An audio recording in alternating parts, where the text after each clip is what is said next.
راځئ ملګرو چې په نن ویډیو کې درته د شاهین د ټولو سیریالونو په اړه لنډ ښایسته او جالبه معلومات درکم.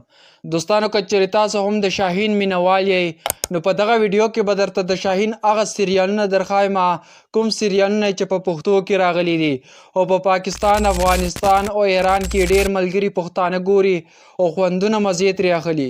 خو تاسو به لا تر اوسه پورې نه وي کتلي. نو ملګرو که تاسو نه وي کتلي نو بیا راته په کمنټ کې ووایئ چې تاسو څو سیریاله کتلي وي.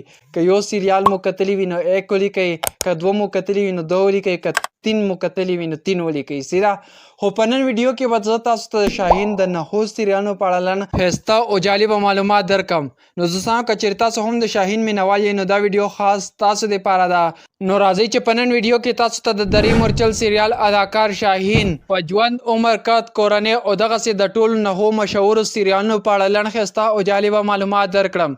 نو راځئ ملګرو ویډیو نه اوږدوو ډېره، خو په نن ویډیو کې به زه تاسو ته د شاهین د ټولو سیریالونو په اړه معلومات درکوم. او که چېرې تاسو هم د شاهین مینهوال یئ نو دا ویډیو خاص تاسو دپاره ده. نو ملګرو د ویډیو تر پای راسره پاتې شئ. خو د ویډیو د شروع کېدو نه مخکې دا یوه غوښتنه لرم، که تر اوسه پورې تاسو زموږ د یوټیوب چینل نه وي سبسکرایب کړی نو مهرباني وکړئ چینل سبسکرایب کړئ او ور بیل ایکن پریس کړئ چې زموږ هر نوې ویډیو تاسو ته په روا درځي. نو راځئ شروع کوو ویډیو. ملګرو پښتنو تر ټولو مخکې خو به درته ووایم چې د درې مورچل سیریال اداکار شاهین خپل او اصلي نوم محمد ګل خان فراق دی. په 26 تاریخ د اګست میاشت 1988 کې د ترکیې په ارزیکین ښار کې پیدا شوی دی. ملګرو شاهین محمد ګل خان په 2010 کال کې ډرامو اکټینګ کولو ته راووتو چې د ټولو لومړنی سریال یې د درې مورچل و. ملګرو د هغې نه بغیر بیا په نورو اتو مشهورو سیریالونو کې هم کار وکړلو.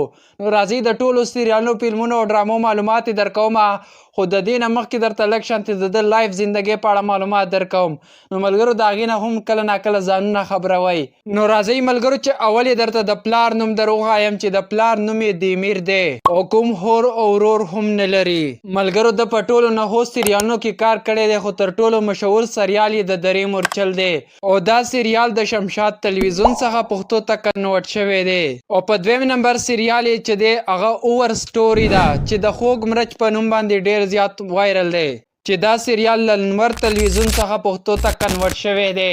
نو ملګرو دا یې راسره په دریم نمبر سریال وګورئ چې دا هم په پښتو زبان کې شته دی او تاسو یې له PC له طرفه ډېر په اسانۍ سره کتلی شئ. ملګرو پښتنو دا راسره تاسو څلورم نمبر سریال وګورئ او دا سریال هم پنځم نمبر دی. ملګرو پښتنو د هر سریال نه تاسو سکرین شاټ هم اخیستلی شئ.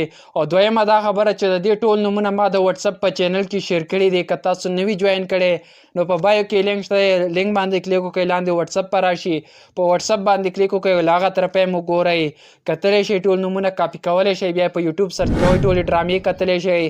دا سریال چې تاسو وینئ نو دا په شپږم نمبر دی. ملګرو دغه سریال تاسو راسره وګورئ، دغه په اووم نمبر دی.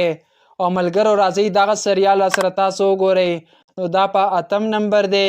او ملګرو دا لاست سریال چې دی، اخرنی سریال چې کوم یو دی نو دا په نهم نمبر دی. نو ملګرو په نن ویډیو کې ما تاسو ته د درې مورچل سریال اداکار شاهین چې خپل او اصلي نوم یې محمد ګل خان دی د هغه د نهو سریالونو مشهورو په اړه لنډ ښایسته او جالبه معلومات ما درکړل. نو دوستانو په کمنټ کې راته وایئ معلومات څنګه وو، ویډیو څنګه وه، او راتلونکي ویډیو درته په کوم اداکار یا اداکارې جوړه کړم په کمنټ کې راته لازمي ووایئ. نو راځئ ملګرو اوس یې راسره د 2015 کال نوي انځورونه وګورئ. خو د انځورونو نه مخکې درته دا خبره کوم، که تر اوسه پورې تاسو ویډیو نه وي لایک کړې نو حتما درسره ویډیو لایک کړئ. که چینل مو تر اوسه پورې نه وي سبسکرایب کړی نو مهرباني وکړئ ملګرو پښتنو چینل سبسکرایب کړئ او ور بیل ایکن پریس کړئ چې زموږ هره نوې ویډیو تاسو ته په روا درځي. نو راځئ ملګرو اوس یې راسره د 2015 کال نوي انځورونه په سکرین وګورئ.